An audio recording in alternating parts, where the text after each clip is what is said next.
give us an update on Hammond? We'll know today. I think today gives us most reasonable update, today and tomorrow. Comfortable with Schmidt? He got some playing time? He did.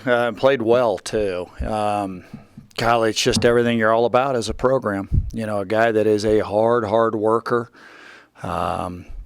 Really hadn't played a whole lot of snaps the first 3.5 years here, and yet remarkable energy in practice.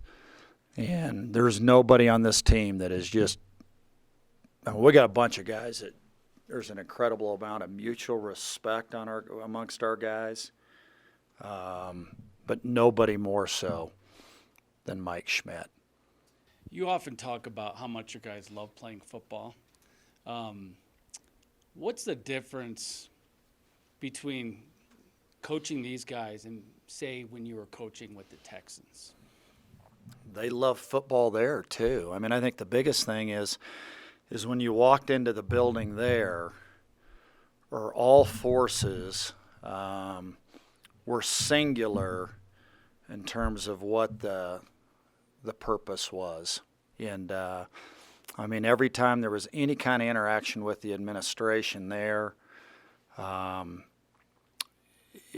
communication was easy, really, really easy, just because, again, how singular the purpose was. And, we're here, I think anytime you're involved in college football, there's a little more to it, when it comes to the academic part of it here, some of the other aspects certainly at the Air Force Academy too.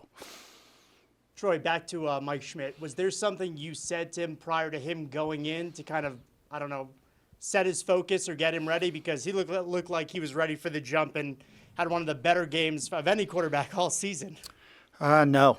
I think really what we do, the way we practice, he had I don't know if anybody had more work at the quarterback position than he had prior to, throughout the week in terms of the game planning and so forth. He, like I said, an incredible worker, great energy, just one of those. Here's what you do. It's no different where you work. You either add to the chemistry or you take from it. There's no such thing as in between. There's no such thing as balanced. Either you're a thief and you steal, or you're a vampire that pulls from the juice and the verve and the synergy of the group, or you add to it. And he adds to it, and maybe so in an exponential way. In your time coaching, have you had a backup player come in and play that well in a situation like that? Because, he was Mountain West Player of the Week. That's how good he played. We have. Oh, yeah. We've had guys that have come in that didn't start and came in and were highly, highly productive.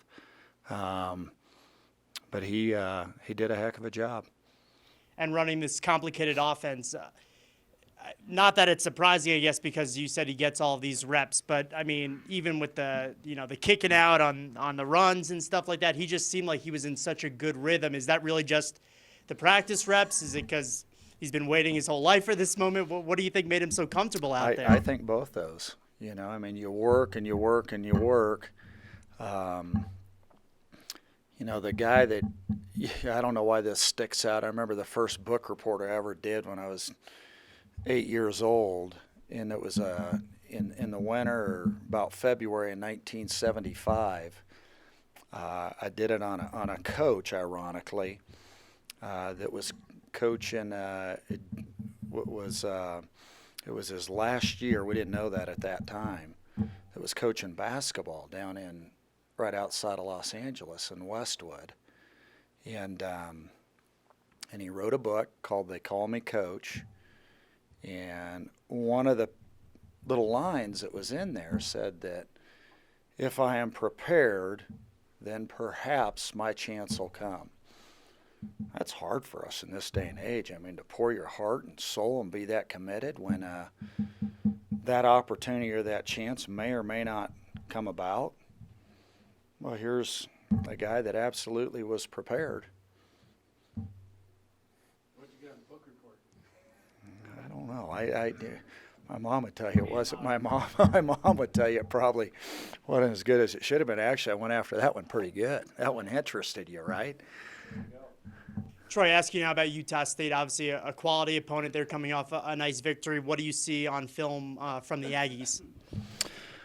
I mean, a tremendous football team. You know, they have most of their guys back from a team last year that won 11 games, ranked 18th in the country. You know, this year they've only lost 2 games. They were to, you know, number 23 Wake Forest and number 2 Louisiana State. They have a quarterback that may very well be a first-round draft pick. They have big-time players on defense. They're highly skilled on offense. They're big and they're old. You know, I don't think anybody – there's probably a school in Provo, but nobody else in college football takes advantage of the 7-year rule more than they do there in Provo. So you're playing with guys that, you know, are really, really old guys. Yeah. It wasn't just Mike Schmidt this year, but, you know, Ben Waters, Eric Ward, Les Dalger now, getting on the field kind of for the first time in larger roles as seniors. How does that help a program to be able to spread that message to a sophomore who's not playing or junior even?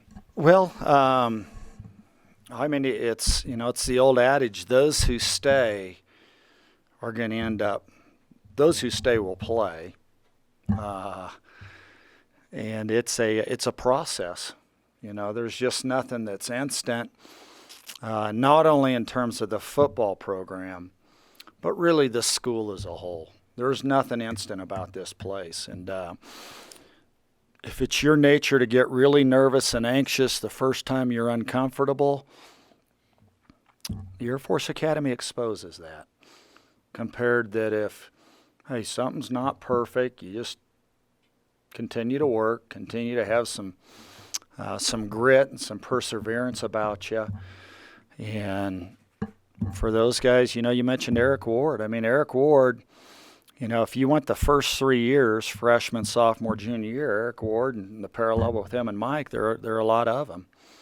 And it's, golly, I mean, you talk about putting goosebumps down your arms a little bit with guys like that. That's pretty cool stuff. Had to be days. I mean, I think it's only human nature a little bit. You thought, God, this is hard. How many downs or reps have I had in a game? And yet they believed. And it shows not only in football, but it shows academically. It shows in terms of their maturity and the choices and decisions they make. The strength of character that you have to be a long-haul person. And those are guys that it's not surprising if when they're 30 or they're 45, there's some other things that are pretty darn cool that are happening in their life because they have that kind of heart and maturity. Okay. And Les Dalger, what does he bring at the tight end position? And I think Red Harms and Les Dalger, they're involved. They have been in various special teams. And, you know, what we got to do, we're going to, you know, we'll mix and match some roles between Gerard Sanders, Dan Morris, Les Dalger, and Red Harms. And speaking of Gerard Sanders, leading the nation in yards per catch, I would think it's not easy to recruit a receiver here, but when you have Jalen Robinette, who led the nation in the same stat, and now him, is that something you can say, you know, there won't be a lot of balls, but the ones that are could be big plays? Well, I'll say this. I mean, you talk about a guy that's made a ton of improvement. He has. I think we probably rushed him a little bit the first year and a half he was here. And, I mean, just some of the details when it comes to route running, perimeter blocking, just his development, his improvement. It's been awesome, the way he works, the way he lifts. I think the things that he does to make sure he takes really, really good care of his body. It's neat to see a guy where good things happen that way. And he's, I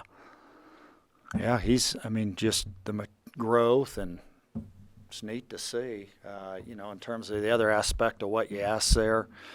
There are opportunities, or there can be, for good-sized gain plays, chunk plays down the field, if you are getting some one-on-one. Now, just because you're getting one-on-one doesn't mean you're getting open and making the catch. I mean, that's really where the work and the skill and, or to be a good receiver and what we do. You better block well, but you better be able to create a little bit of separation, and you better be able to win one-on-ones. But that's not just at receiver. That's across the board in a good number of positions. You got to be able to win one-on-ones.